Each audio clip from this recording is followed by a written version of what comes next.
সুন্দর গরম। হ্যাঁ, মেয়ে গরম গরম রসগোল্লা এনেছে ভ্যালেন্টাইন্স ডে তে। তুই জানিস যে আমি গরম রসগোল্লা খেতে ভালোবাসি। দেখেছো? গরম হচ্ছে।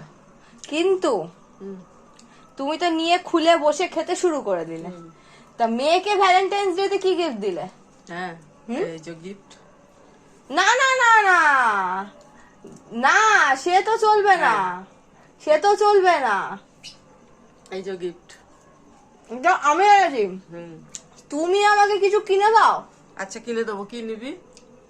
তোকে তো বললাম ফুচকা খা, তুই তো বললি খাবো না। না, সময় সুযোগে বলবো যে তুমি আমাকে কি দেবে। আচ্ছা, ঠিক আছে? ঠিক আছে। দেবে তো? হ্যাঁ, খাও তাহলে। ঠিক আছে। ঠিক আছে, সাক্ষী রইলো, গরম রসগোল্লা। সাক্ষী রইলো। না দিলে সেটাও বলবো। ঠিক আছে। খেতেই চলেছে, খেতেই চলেছে। খেতেই ভালো লাগে গরম রসগোল্লা। হ্যাঁ।